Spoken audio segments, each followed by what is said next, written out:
Saludos tecnoditos, les habla José Luis para Camatronic.com y el tema de hoy es el contactor. ¿Qué es un contactor? Un contactor es un dispositivo electromecánico que permite controlar el paso de la corriente en sus contactos de potencia, que son este de aquí, con una pequeña corriente de excitación en su parte de control o de mando, que es la bobina, que sería los que pone A1 y A2. Ahí iría la bobina. Las dos partes las podéis ver claramente en este tipo de contactores, donde se ve claramente la bobina, que está aquí. Esta parte sería la parte de control, que es un electroimán, donde podemos ver claramente la bobina que forma parte del electroimán. Y por otro lado tenemos la parte de potencia, que serían todos los contactos que vemos por aquí. Las características de un contactor son semejantes a las del relé o revelador que ya hemos tratado en otro vídeo. Os dejo el link en la descripción de este vídeo para que podáis acceder a donde hablábamos del relé si lo consideráis oportuno. La diferencia principal entre ambos es que si bien el relé está pensado para el uso de pequeñas corrientes, el contactor es capaz de gobernar desde unos pocos kilovatios hasta varios cientos. Como os he dicho antes, un contactor está claramente diferenciado en dos partes. Por un lado tenemos la parte de control, que está formado por la bobina, que forma parte de un electroimán, que como he dicho, aquí se ve claramente.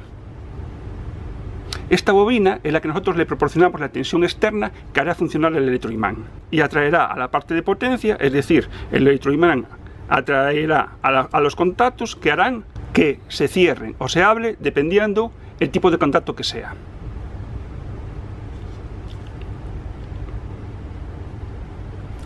La bobina puede ser de diferentes voltajes, tanto de corriente continua como de corriente alterna, y los más comunes son los de 24 voltios para tensión continua y los de 48, 110 y 230 para tensión alterna. Pero puede haber un rango de tensiones muy amplio. De esta forma, el gobierno del contactor puede hacerse desde un sitio alejado al propio contactor y con una tensión de seguridad para proteger a las personas que manipulan el gobierno de este contactor. Por su parte, los contactos de potencia pueden ser configurados dependiendo de nuestra aplicación y pueden ser de diferentes configuraciones, siendo los más típicos los que presentan tres fases y luego son acompañados de dos contactos, uno normalmente abierto, otro normalmente cerrado. Pero esta configuración es muy versátil y se puede dar multitud de configuraciones diferentes. Entonces, ya sin más, vamos a ver un contactor. Bien, ahora vamos a explicar más pormenorizadamente todo lo que acabo de decir ahora.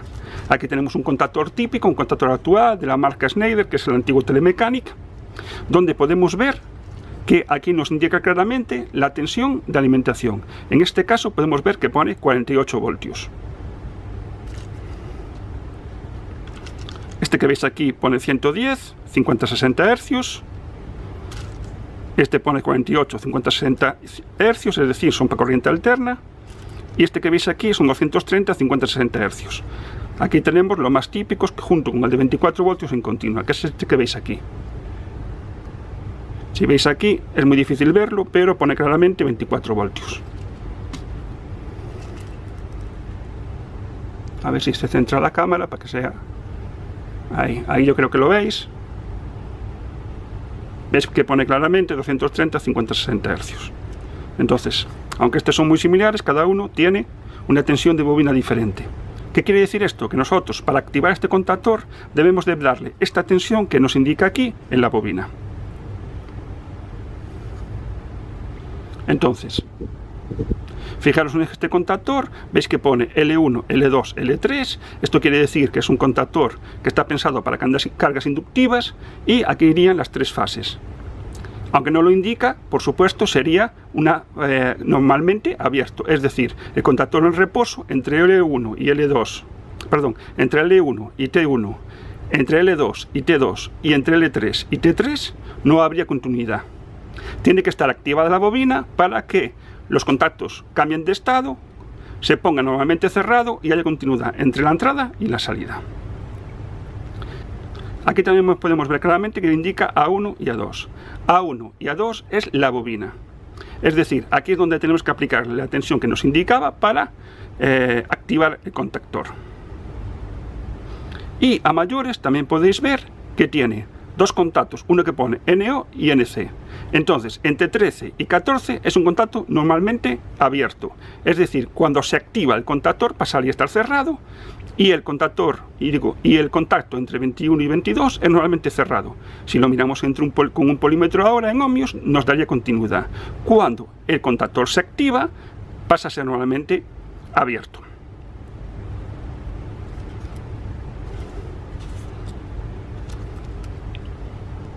Si vosotros miráis las características del contactor, os dice que la intensidad nominal es de 25 amperios y que este modelo es un modelo AC3, es decir, para cargas inductivas, y es de 4 kilovatios a 400 voltios. Es decir, tenemos un contactor de 4 kilovatios pensado para cargas inductivas, pero generalmente se utilizan las de cargas inductivas para todo. O sea, si vosotros queréis activar una resistencia, también utilizaréis este tipo de contactor sin ningún problema. Suelen utilizarse estos porque así se utilizan de forma genérica para varios trabajos dentro de una empresa. Bien, este modelo que veis aquí tiene esta ventanita que vosotros podéis abrir. Cuando abrís la ventanita la podéis también sacar y ya tendrías acceso a estas pestañas que tiene el contactor. Bien, cuando nosotros activamos el contactor, lo que haría es meterse hacia adentro estas pestañas.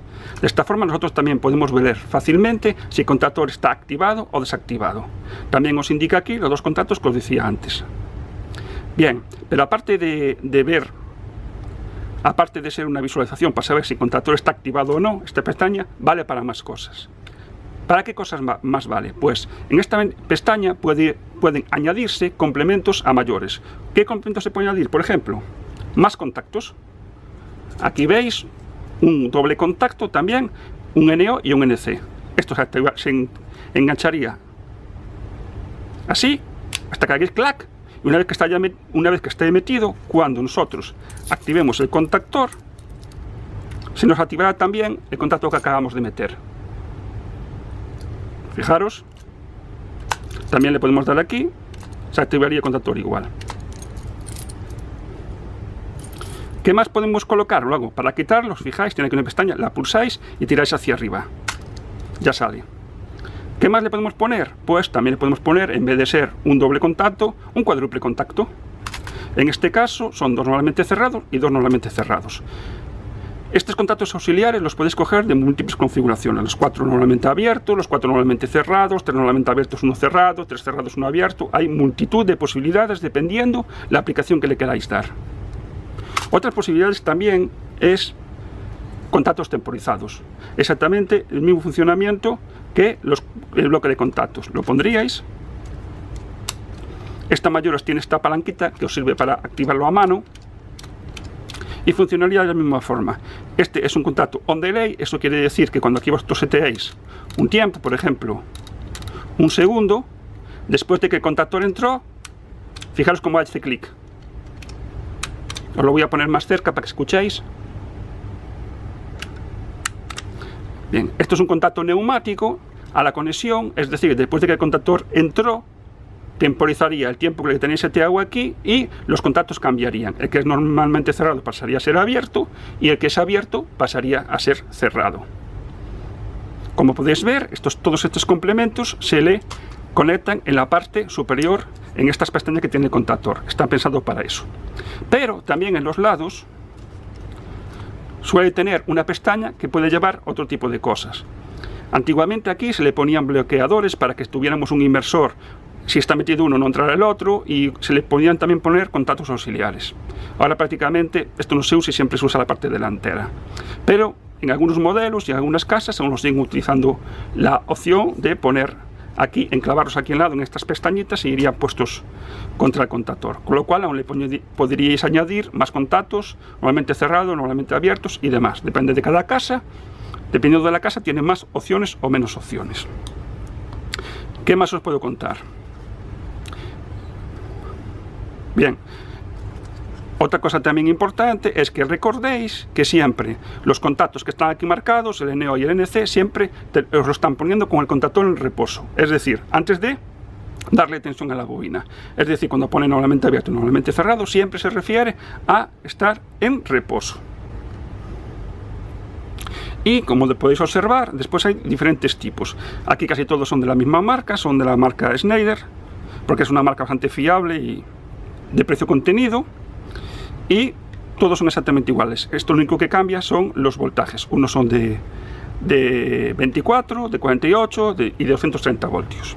Pero no todos los contactores son los típicos que tenemos aquí de L1, L2, L3 para las 3 fases, pensando en motores trifásicos. Tenemos también otro tipo de contactores, como el que podéis ver aquí, que ya tiene una serigrafía diferente, no pone L1, L2, L3, pone 1, 2, R1, R2, R3 y R4, y 3 y 4. Este tipo de contactores están pensados para motores que tienen más de una velocidad. Entonces necesita cambiar los contactos, abrir y cerrar, poner las bobinas unas en serie y otras en paralelo para dar las diferentes velocidades, y entonces se utilizan este tipo de contactores. Es decir, siempre que tengáis previsto comprar un contactor, tenéis que tener claro la utilidad que le vais a dar. Este que veis aquí es un contactor de las mismas características, pero de 37 kilovatios. Como podéis observar, es exactamente la misma configuración. Aquí tiene la bobina y aquí tiene los contactos de potencia. Lo que pasa es que al ser de tanta potencia son mucho más grandes, ya no se atornillan con atornillador, sino que se bloquean, se puede apretar con llaves Allen. Y los contactos auxiliares, en vez de ir en la parte de delante, como iba este modelo, los tienen en el lado. Fijaros que están aquí. Y tiene un contacto A2 doble, que hay muchos modelos más pequeños que también lo traen, aunque este no lo traía. Si os fijáis, aquí tiene el contacto A1, y aquí tiene un A2, y aquí también tiene un A2. Que esté marcado 2 veces A2 no quiere decir que tenga un tipo de prioridad uno sobre otro. Es simplemente que interiormente está conectado estas 2 bobinas. Con lo cual, según te interesa a ti hacer el cableado, puedes meter el A2 por la parte de arriba o por la parte de abajo. No tiene ninguna complicación más, es decir, no tiene prioridades, ni tiene una secuencia para activarse.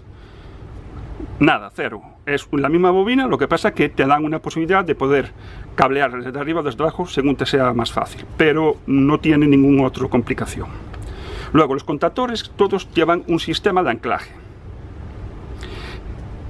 La mayor parte de ellos, ese sistema de anclaje es doble. Por un lado, siempre tenemos el anclaje con un carril DIN, que es este que veis aquí.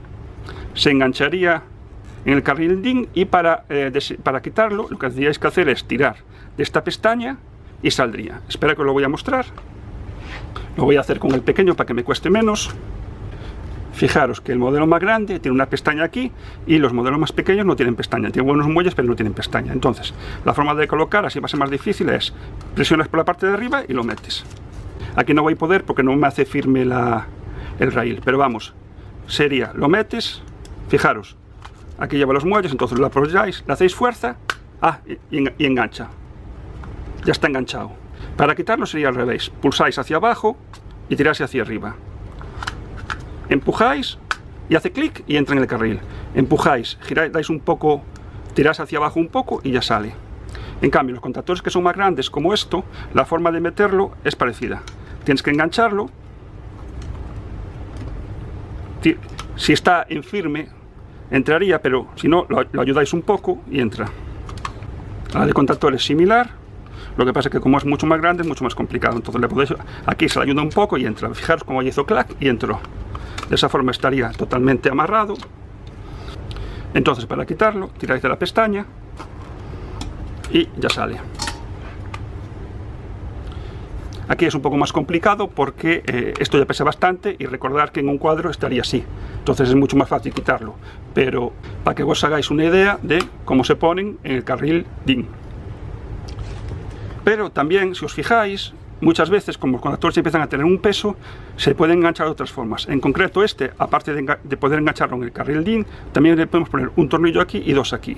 De esta forma, atornillaríamos a la chapa atrás de un cuadro o donde vosotros queráis, pondríamos 3 tornillos y solo que aflojándolo saldría hacia arriba y lo podríamos quitar.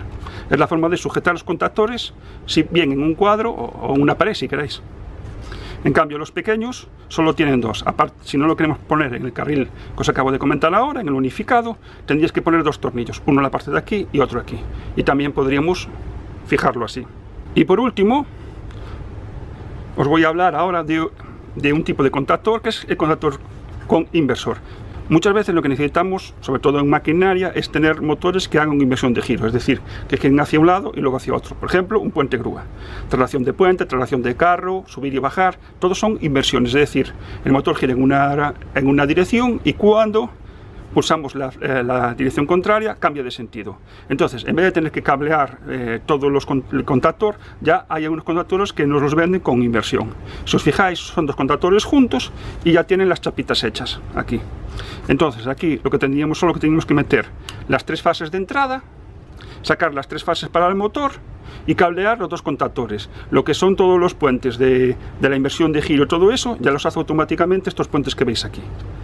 Entonces, cuando entraba en contactor giraría en un sentido y cuando entrara el otro giraría en sentido contrario. Nos facilita muchísimo el trabajar con contactores. Estos son, como os acabo de decir, contactores con inversión.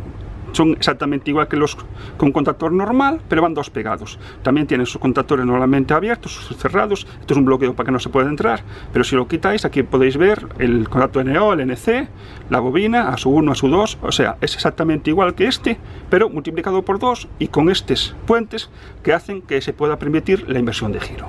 Bueno, y básicamente yo creo que con esto está dicho casi todo de los contactores. Si se me olvidó comentaros algo o pensáis que hay algo en que debo decidir algo más, que lo hice de forma superficial, me lo dejáis en comentarios de vídeo y yo intentaré, en medida de mis posibilidades, explicaros todas aquellas dudas que tengáis. Pero yo creo que con todo esto os he explicado de una forma clara qué es un contactor, sus diferentes tipos y los complementos que se le pueden aplicar. Como este vídeo está haciendo muy largo, en vídeos sucesivos os enseñaré cómo utilizar este contactor, cómo hacer circuitos de marcha a paro, con enclavamiento, sin enclavamiento, o sea, todo aquello que tengáis duda me lo podéis dejar también en comentarios y yo os explicaré cómo funciona. Pero ya tengo pensado hacer algunos que otros vídeos para dejaros claros los conceptos de cómo trabajar con todos estos dispositivos. Y nada más, tenoditos. Un saludo y nos vemos en los siguientes vídeos.